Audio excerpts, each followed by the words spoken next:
Hey everybody, this is Deb with Truthification Chronicles, and this video is going to be about the scandal of summer brides and the concept of child sex trafficking in Muslim countries as well as across the world. By the way, this is nothing new. If you look at this article from July 2012, this has been going on for a long time, and especially in Muslim countries because this is something that their Quran allows them to do.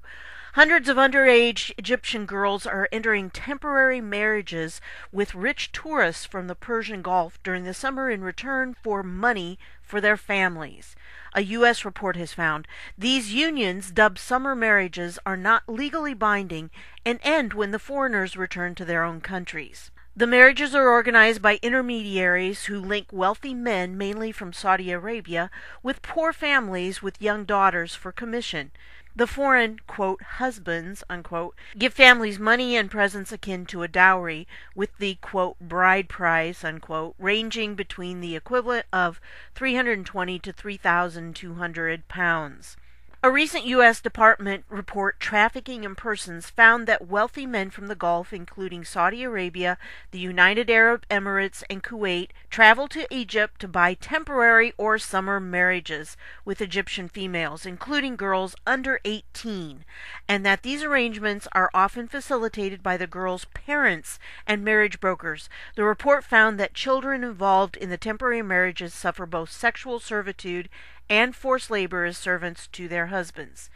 See, this is something that's been going on for a long time, and the Obama administration was aware of it at this time, but they really didn't take a lot of action about it. This Trafficking in Persons report was done in 2012. But we didn't see any action on it until Trump took power, because Trump is targeting human trafficking. This is part of what he's standing for. If you go to his executive orders, you can see it. If you see the video I did on dismantling the global mafia, that's going to talk more about it. It's about human trafficking and how they're using it to make their money. Egypt has laws designed to combat trafficking, which state that it is illegal to marry a foreigner when there is an age difference of more than 10 years. Nevertheless, there are ways to circumnavigate this, with one common practice being to forge birth certificates to make the girls appear older and the men younger. In 2009, a court in Alexandria sentenced 2 marriage registrars to 2 years in prison for conducting temporary marriages of hundreds of girls under 18. But non-governmental organizations, NGOs, say that this is the tip of the iceberg and that more needs to be done to implement existing laws. So notice it says hundreds of girls under 18. Premarital sex is forbidden under Islamic law, and most hotels and landlords demand proof of marriage before allowing an Egyptian to stay in the same room with a person of the opposite sex. Imagine that being in the United States. Whew, people would not go for that. So these marriage contracts are a way around this. In many cases, the family agrees to marry their daughter without her consent, but often the girls are willing participants as they see no other way of helping to feed their family. So the girls are pressured into doing this, and because this is their culture, they're brought up to think this is what's normal. They don't know any different. And notice in this type of practice, it's the families that are doing this. They're the ones selling their daughters for these prices. In a thinly veiled form of human trafficking, some men take their Egyptian spouses back to their home country to work as maids for their first wives, in conditions comparable to slave labor. The ones left behind in Egypt do not fare much better, shunned by society and finding it difficult to marry in the traditional way, because remember, premarital sex is not allowed, and so these girls are no longer virgins, and they can't marry traditionally because they are no longer virgins. And they are not considered married women. They're in this state of limbo, so it makes it very difficult for them to actually marry in a traditional sense, especially if their temporary marriage resulted in children. Many abandon their offspring out of shame, either taking them to orphanages or leaving them to join thousands of other Egyptian street children. Some girls find themselves cast in a cycle of temporary marriages with Gulf tourists, and others are targeted by Egyptian men who marry them in order to force them into prostitution. This is a very bad situation for these young girls. Dr. Hoda Badran, who chairs the NGO Alliance for Arab Women, thinks that poverty is the main factor behind this phenomenon.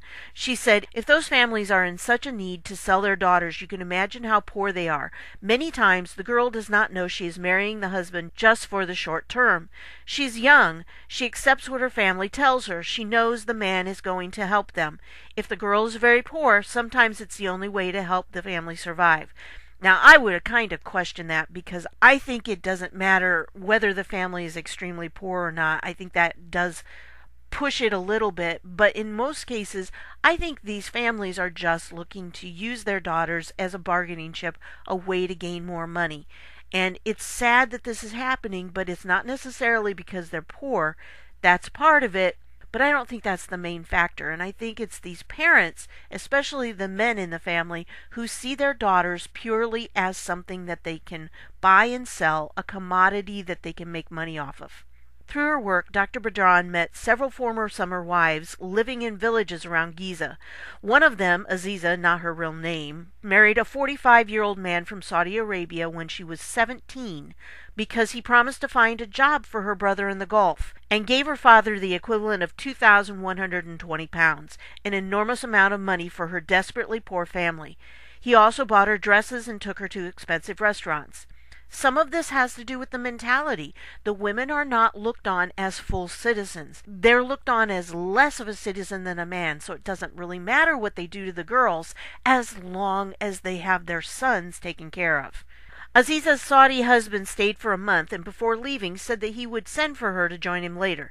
She waited for several months and, by this time heavily pregnant, tried to get a hold of him through the Saudi embassy so her child would be formally recognized by him.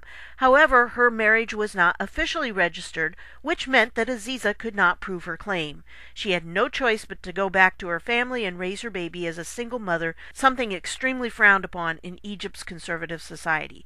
So you can see this puts the girls in a very bad position, but again, it's because of the mentality of the culture that they don't really care so much what happens to the girls, as long as their son got a job. Yeah, that's how it works. Well, this is not new, and like I said, this is something, if you think it's not real in Islam, this is something in Islam. It's the way they have of a guy sleeping around without stepping outside of their law, because you see, they say outside of marriage you're not supposed to be sleeping around. Well, how do you get around that? You get a temporary marriage.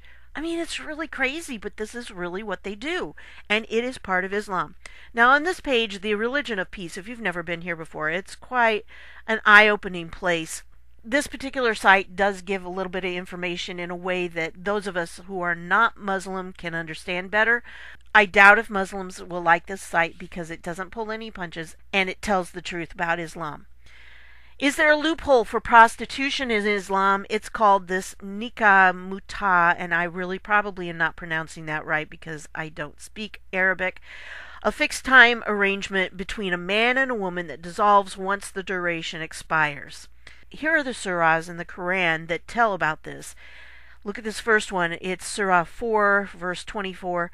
And those of whom ye seek content by marrying them, give unto them their portions as a duty, and there is no sin for you in what ye do by mutual agreement after the duty hath been done. So in other words, sleeping with her is not a sin because, hey, you got this temporary marriage, so you're good to go. We won't count this as a sin. And this next one, 587. O you who believe, do not forbid yourselves the good things which Allah has made lawful for you, and do not exceed the limits. Surely Allah does not love those who exceed the limits. Surprisingly, the context for this verse found in Bukhari 60:139, and the Quran is their main book, but then they have these other holy writings as well, and that's what the Bukhari is temporary marriage, in this case, trading an article of clothing for a few days of access to a woman's body. Yes, isn't that what a woman's worth? I mean, seriously, how is it feminists are not standing up and decrying this religion that does this to women and that sees women this way? I mean, this is not just this particular thing, but this mentality permeates all of Islam. This is in their teachings. It's inherent in their teachings. In most Muslim countries, it takes the oath of 2 women to equal the testimony of 1 man in court. Why are the feminists not upset about Islam? But they don't seem to be. In fact, they seem to be embracing it. I don't know why. Can't figure it out. I've done some studying on Islam because we came across a lot of Muslims when we were doing our chat room ministry. So lots and lots of Muslims. We had some women who had married Muslims and then were in dire straits because the Muslim men did not treat them very well. And the women didn't realize it because they were like American women. They got involved with this man and they thought, oh, hey, he's a good guy. Then after they got married, things got really bad. And when they had children and they went to whatever country he was from, they didn't want to let the children go. He wanted to keep the children and they didn't care if she left, but they wouldn't allow the children to leave. So there are some very serious things going on out there. Spousal abuse, all kinds of stuff, but it's okay in their culture because this is what Islam stands for. It puts the well-being of men above the well-being of women all the time. It frustrates me as a woman to see this going on, and it really gets me when I see other women supporting this religion. Anyway, we'll go on. And by calling this a good thing, Mohammed really stood traditional morality on its ear. Yes, he did. Basically, this is what Mohammed set up so he could mess around with all kinds of women. Anyway, look at the notes here. Since temporary marriage is a euphemism for prostitution, Sunnis believe that it should only be practiced in certain times, such as the lifetime of Mohammed, oddly enough. And the Shia take a more liberal position and freely allow the practice. So there are differences within Islam as to how they view this particular tradition, but it is practiced out there a lot. If you don't believe me with that website, which is, of course, against Islam, this website is Muslim, and it says basically the same thing about it. One misconception regarding temporary marriage is some people think that the woman engaged in temporary marriage can have contract every other hour. In other words, be a prostitute. This is completely misrepresentation of temporary marriage. Remember, this is a translated website, I believe, so the translation's not always great. But after such contract has been expired, the woman has to wait for 2 months before she cannot marry anyone else. I don't understand exactly. I think what they're trying to say right there is they're trying to say she has to wait for 2 months before she can marry somebody else. This is something that really is worse for women. I mean, look at it. It takes her out of commission. Now the man, he can go and he can marry somebody else on another temporary whenever he wants. But the woman, oh no, she can't. She's got to wait for 2 months before she can do that. Now what is this woman supposed to do for 2 months? She's used property. She cannot be married normally again. She won't be married normally again. This takes the prized possession these girls have, and that's their virginity, and it wipes it out, and they no longer have it. So it steals away from them the only thing that makes them a valuable commodity in their society. It reduces them to nothingness. It's terrible what this does. But if you go down and you read this, like I said, it tells basically the same thing. I'll put the links all below so you can read it for yourself, but this is what it is. This is a contract between a man and a woman, much the same as the long-term permanent conventional marriages. The main difference is that the temporary marriage longs, and I think that means lasts, only for a specified period of time, and the man and woman will become stranger to each other after the expiration date without divorce. So see, the woman's not divorced, and it's as if that marriage never happened. So what does it do? If premarital sex is not allowed, and then you have these girls that are put in these marriages, the men take advantage of them, and then the girl no longer has that prize of her virginity, which is her only bargaining chip in that society. It's terrible. It takes away her prized possession. It's horrible. It leaves them like trash along the side of the road. This is a type of slavery that's going on with these girls, and a lot of them are younger girls. We're not just talking teenage girls who are almost adults. We're talking children. And this is the sick part of it. Now, you've got to remember that Mohammed himself married a child bride. She was so young that they forbid him to have sex with her for about 2 or 3 years after they got married. And even that, she was only like 12 by that time. So I think she was 9 when they got married, and then she was 12 when they could have sex. I mean, really, seriously, 12? What's wrong with these people? Ugh. Anyway, this right here was an article that came out on November 11th of 2017. It tells about a Saudi princess that talks about how these children are traded as sex slaves. It's sad, folks. It's really sad. Saudi Princess Amira and all these other names went on a rampage against the ruling Saudi regime in her exclusive statements to the French newspaper Le Monde, saying slavery in Saudi Arabia has different forms, but it is done in secrecy and permitted only among the primary beneficiaries of the princes of the House of Saud. She mentioned one of the most repulsive things, buying and renting the children, especially the orphans, from countries like Bangladesh, Sri Lanka, the Philippines, Djibouti, Somalia, Nigeria, Romania, and Bulgaria. Orphans! They're taking orphans, and that's a big part of it. They're not just buying girls from poor families. That was in the 2012 article. Well, I got news for you. It is not just that. It is taking orphans, children that don't have any connections. They're taking them and using them.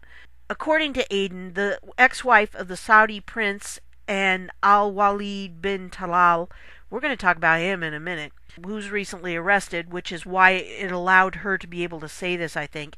In scope of the anti-corruption purges in the country, those who accuse others of corruption and money laundering are in fact highly corrupted themselves. Oh yeah, big time. Russian online news portal Fort Rus reports, quoting Aden's interview on Le Monde, the princess said they've turned the city of Jeddah into a slave market where underage girls are being exploited for noisy sex parties involving drug and alcohol abuse.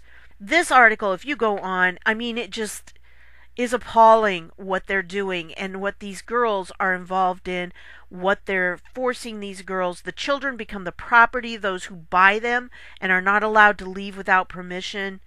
Even the Asian maids who come to work often find themselves in a kind of slave-like position. Young girls are divided into smaller groups and exploited for immoral acts. Trafficking of white women and exploiting them for sexual practices is also relatively common. I mean, serious. This is going on now. Now, when was this article? Again, this was November 11th, 2017. The reason I think she could come out and say this was because a few days before that, Saudi Arabia had a big arrest go on. And that arrest included this guy right here. Yeah, that's him. That is Alwaleed bin Talal. This is the guy. He's a billionaire. Very rich, very powerful, one of the world's richest men. And he was arrested on Saturday night, and it was not just him, but there were at least 10 other princes, 4 ministers, and tens of former ministers. So there were lots that were arrested. It was a huge purge. They made the announcement of the arrests, and his arrest is sure to send shockwaves both through the kingdom and the world's major financial centers. And probably, I'll bet most of you never even knew that he was arrested. Unless you've been following Q. If you followed Q, you knew he was. Check this out, because this is how powerful he is. He controls the investment firm Kingdom Holding and is one of the world's richest men, owning or having owned major stakes in 21st Century Fox, Citigroup, Apple, Twitter, and many other well-known companies. The prince also controls satellite television networks watched across the Arab world. This guy is a major player, and having him arrested was something that really stood out to that world. Obviously not to the United States, because we didn't even know it. The Time article compares it to the Game of Thrones. But even this is not dealing with the real issues that are going on and what really happened here. But I am going to put these links down below so you can read through them. And remember, keep in mind the perspective Time magazine has. It definitely is a liberal-leaning source. Here's what it talks about And it says, this is something this new prince, Mohammed bin Salman, and a lot of times they'll call him MBS, set in motion in an unprecedented crackdown that included the arrest of dozens of senior Saudi figures, including Prince Alwaleed and the other royals. He also replaced the economy minister and the commander of the National Guard, taking control of the last branch of the security forces that was not yet under his power. The Saudi government said the arrests were taken as a part of a crackdown on corruption. But then, of course, the liberal Time magazine says, but they appear to be part of a sweeping effort to consolidate the young prince's power within the Saudi state. No, it was for corruption. It was for human trafficking. It was for drug running and weapons running and all these different things that these people were involved in. He's cleaning things out in the House of Saud. Now, you can go ahead and read the rest of this, but they compare it to, it's the equivalent of having Bill Gates, Warren Buffett, and Colin Powell arrested. It's a shocking display of power. No, what it was is that Trump's been working with them, and they decided it was time to clean house so they can work with Trump. If you watched my video on dismantling the global cabal, this was one of the keystones they had to remove is the House of Saud, because the House of Saud is a very important part of the ruling class. And what about this guy? Well, I'm going to take you to the Q map here. And if you've never been to the Q map, it's a really great place to go. It's got a lot of information on it. And over here you have various things that you can check on. So you can not only read Q's, this is Q's posts, his regular drops. You'll notice that I have him searching here for Dopey, because that's who Q refers to this Alwaleed as. And then you can go to the players in the game. I think this is kind of interesting to see this, because you can find out what they're listed as, and some of them are unknown at this point, but you can also see this is how Q refers to them. So you can see that as well, and there's 100 different people on here, and then you can click on this and see the Q posts. Now, Alwaleed is here. He was fairly early on. Okay, and if you go down here, look at, she was evil, as it's bumping up here. Yeah, Linda Rothschild, evil. So if you go on down, you can see who all these people are. You can find out whose side they're on. And here we have him, Alwaleed bin Talal. And this is him, and it says he is a Saudi businessman, investor, philanthropist, and a member of the Saudi royal family. There are tons of members of the Saudi royal family, okay? Don't let the title prince or princess give you any pause, because there are tons of them. Whoa, where'd he go? Okay. And he was arrested by the Saudi crown prince in November of 2017. You want to see Q's posts about him. He calls him both Alwaleed, and he also calls him Dopey. So you'll see both of those named. Thank you, Dopey, King to Pawn. There are a lot of posts about him and what role he plays. Now, I've got to say that most of these happened before I came in on things. Not this one, of course. But I wasn't even in on February. That was before I came in. So that I'm still learning a lot that goes on with this and about this situation. But one of the first ones that Q posted about him was back here. And this was on November 6th. Well, Q had also posted before that about SA, which is Saudi Arabia. And he had posted that there was going to be something big happening there, and that was before the arrests happened. The arrests, I believe, happened on the 4th, November 4th. So there's much that went on, and then this was his explanation post after it happened, and it has to do with who financed 9/11, all of this dealing with 9/11, what went on. So I'm going to leave this so you can $15,000 for a toothbrush. That's what they spend. Anyway, these are the kinds of things you can go through, and you can look at the posts for Q. I don't want to spend a lot of time on those because, again, I'm not a decoder. Alwaleed has been very predominant in this, and he's been a major player. Now, he was released, but make no mistake, this guy is part of this whole child sex trafficking, human trafficking, drug running, weapons running, whole global mafia. He's one of the major key players. He's got tons of money, and that makes him able to control a lot. And so he controls a lot of the world, and he controls a lot of things in the United States, as you saw from that. So go through, read all these. I encourage you to read them. Again, find a good decoder. Like I said, I like Citizens Investigative Report. You can go to Praying Medic. You can go. There are so many decoders out there that do a really good job and who have been in it from the beginning. They know the whole story of the House of Saud, and so they can help you out with that. But the major thing we need to remember is that this type of child trafficking has been going on for a long time. It is part of Islam's history. And it's something we all need to be aware of and we need to spread the information about, because this is the type of human trafficking that is worldwide and we're trying to stop it. Especially right now, it's just like a couple weeks before the midterms. If we don't get this information out before the midterms and we let the Democrats get back in, then all of the stuff that's corrupt in our government is going to be swept under the rug. We need it to come out, because once it comes out, then these other connections are allowed to come out as well. And so we'll be able to connect all of these people that are in our government who have been participating in this kind of trafficking and who have been supplying children to these types of people, not just Muslims, people all over the world. In fact, a lot of high-up officials who are involved in this kind of sex trafficking, and they will rent out children to be able to do whatever they want with them for the night. It's disgusting, it's despicable, and it needs to be stopped. And the only way it's going to be stopped if the Republicans can maintain the House and the Senate so that we can go ahead and do the rest of this. The arrests can't come until after we make sure we've got that. So we've got to have those solid so that the rest of this information and corruption can come out and these people can be hunted down and arrested for their crimes, because these are not just crimes against the United States government.